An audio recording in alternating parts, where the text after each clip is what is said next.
Golf Pride's new Concept Helix grip. No need for tape or solvent. If you want to see how to install these grips, click on the IGTV link and I'll show you how.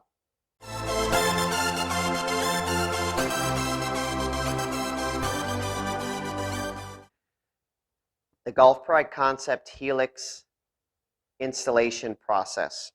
Using the provided horn that comes in the box, you slip the toe into the grip to the notches that are on the horn.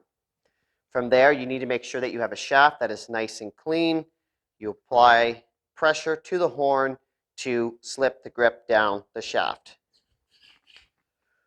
Once the grip is on the shaft, there is a step in the process that it talks about ensuring the fact that you have proper length. This is something that varies based on the diameter of the shaft that you're installing the grip on. I have noticed that if you have a smaller diameter shaft, that the golf grip has more difficult time latching on if you use the recommended length. Stretching it down the shaft a little bit more can assist you on smaller diameter shafts. You'll notice already that there's very little play with this grip. I installed one last night onto a wedge shaft that was cut down, so it's a little bit shorter. I had to stretch that one down a little bit more. Another key thing that you may not have, but it is useful, is if you have a grip measuring device. I can also use this here to make sure that I have a standard size grip from the cap, which I can see from this measurement that I'm good. One other thing that they use is that the grip box that comes with it, so the box that comes with the grips, typically you want that grip to be roughly about the length of the box. Now it talks about from the H to a little tiny X that you can see here. There is an X there, and you want to make sure that that grip is roughly about that, but definitely no longer than the box. Once you have that there, you then want to remove the horn. Once that horn is removed, you bring it down towards the bottom and pop it off. Now this is a part that takes a little bit longer. Once you do roughly about 30 half turns, I had issues last night where when I was turning this dial, the grip itself was turning, and that happened when I had it on the wedge shaft. This one here, I don't have that issue. I can grab it down the bottom and then just kind of keep twisting and make sure that I'm turning it clockwise and getting roughly about 30 half turns. You want to keep going until you'll feel some resistance. And once you do that, then you're going to move on to the next step.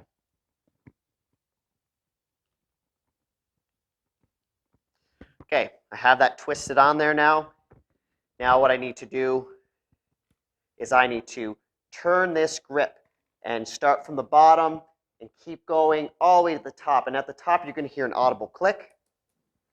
But you don't want to twist this too tight in the beginning because you want to try to get as uniform of a look with the grip as possible.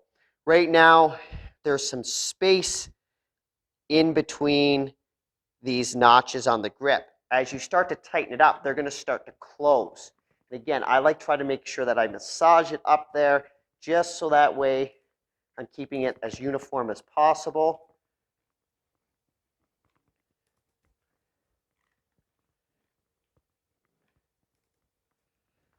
Switch hands. They do state that most of the turning is going to occur at the top. So I'm getting this one here, some good.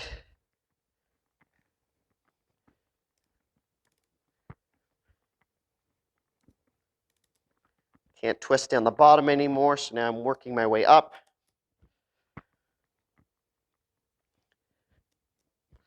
All right, for right now, that seems to be pretty good. You'll notice now that a lot of the notches, it starts to kind of look a little bit like a bow tie that's going on in there with the notches once you kind of get it. It may not be uniform all the way from top to bottom, but I do know that this here is a grip that's on there, and it's just about ready to go. The next step is giving it few more turns on the top, roughly about 5 more, just to make sure it's locked in there. And now this grip is ready for play. No need to wait for it to dry. It's installed on there. I, of course, measured it before, and I know that it's a men's standard size, and that grip is on there. It's just as easy to uninstall. You just turn the top dial back 30 dials, slip the horn on to the toe, and it will slip off. This process did take me about 10 times to figure it out correctly. As I said, I did find that there were a few nuances that made it a little bit tricky in the beginning, but I enjoyed this process. I think this product is great. If you do have any questions, if you have these grips, please reach out and ask any questions that you have. I have had conversations with Golf Pride about this installation process to help me. They were very helpful. So hopefully they can help you as well. And I'm really excited to see what comes next from Golf Pride and from their R&D department because this is very, very cool. It's a grip that, you know, I'm going to test out. I prefer to play their MCC +4 line. I do like having that kind of look and uniformity in a grip. But if you're someone that wants to be able to install your own grips, maybe cut out the middleman like me that installs your grips, this is definitely a great way to do it. That's it for now. This is Adam Burton from Grip Garage in Calgary, Alberta, Canada. I hope you enjoyed this installation video, and hopefully it helps you install Golf Pride's new Concept Helix grip.